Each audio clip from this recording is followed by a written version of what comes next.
Hello friends, எல்லாருக்கும் வணக்கம். Welcome back to homely princess channel. இன்றைக்கி நம்ம சேனலில் குழந்தைங்களுக்கான சூப்பர் லஞ்ச் ரெசிபி தான் பார்க்க போகிறோம்.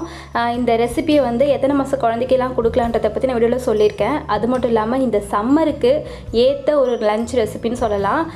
கட்டாயமாக இதில் ஆட் பண்ணியிருக்கிற இந்த 2 பொருளுமே குழந்தைங்களுடைய அந்த மோஷன் ப்ராப்ளம் இருந்தால் சால்வ் பண்ணிவிடும், பாடி ஹீட்டை வந்து கண்ட்ரோல் பண்ணும். ஸோ அதனால் ரொம்ப ஹெல்த்தியான ரெசிபி தான் இது. வாங்க இது எப்படி செய்யலான்னு பார்க்கலாம்.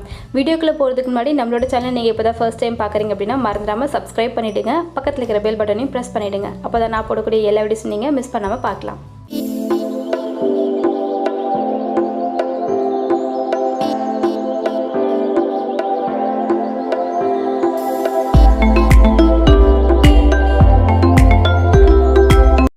இந்த ரெசிபி செய்கிறதுக்காக நான் ஒரு சாஸ் பேனில் ஒரு 2 ஸ்பூன் அளவுக்கு நான் ராகி மாவு வந்து சேர்த்துக்கிறேன். அதாவது கேழ்வரகு மாவு இருக்கு இல்லையா, அதுதான் நான் வந்து 2 ஸ்பூன் அளவுக்கு சேர்த்துருக்கேன்.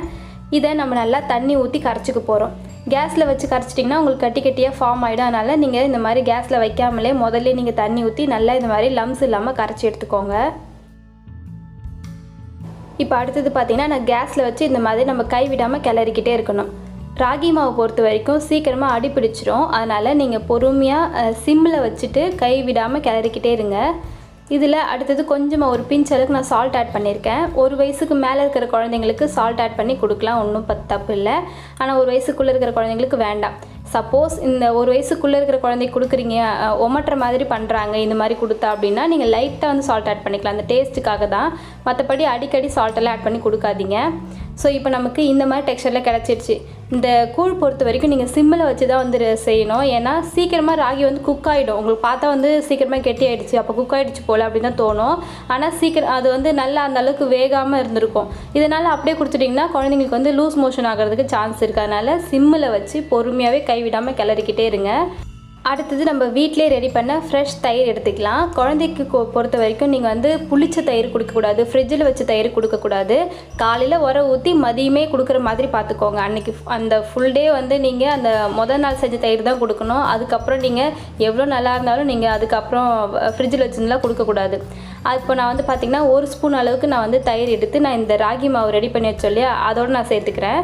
ராகி வந்து அப்போ உங்களுக்கு திக்காக இருக்கிற மாதிரி தான் இருக்கும். ஆனால் நம்ம தயிர் சேர்த்து இந்த மாதிரி நல்லா கைவிடாமல் மிக்ஸ் பண்ணும்போது உங்களுக்கு கரெக்ட் கன்சிஸ்டன்சியில் வந்துடும். ஸோ இந்த அளவுக்கு நல்லா மிக்ஸ் பண்ணதுக்கப்புறமா உங்கள் குழந்தைக்கு கொஞ்சம் சூடாக இருக்கும்போதே ஊட்டி விடுங்க. இப்போ சம்மருக்கு ஏற்றன்றதுனால நல்லா குளிர்ச்சியாக இருக்கும் குழந்தைங்களுக்கு. தயிர் ராகிலாம் வந்து குழந்தையோட மோஷன் ப்ராப்ளம் வந்து க்யூர் பண்ணோம். சரியாக மோஷன் போகாமல் இருப்பாங்க இந்த வெயில் நாளில். அந்த மாதிரி இருக்கும்போது இந்த ரெசிபியை செஞ்சு கொடுக்கலாம். மதிய டைமில் கொடுங்க, அதுவே பெஸ்ட்டு. நைட்டோ ஈவினிங் டைமில் கொடுக்க வேண்டாம்.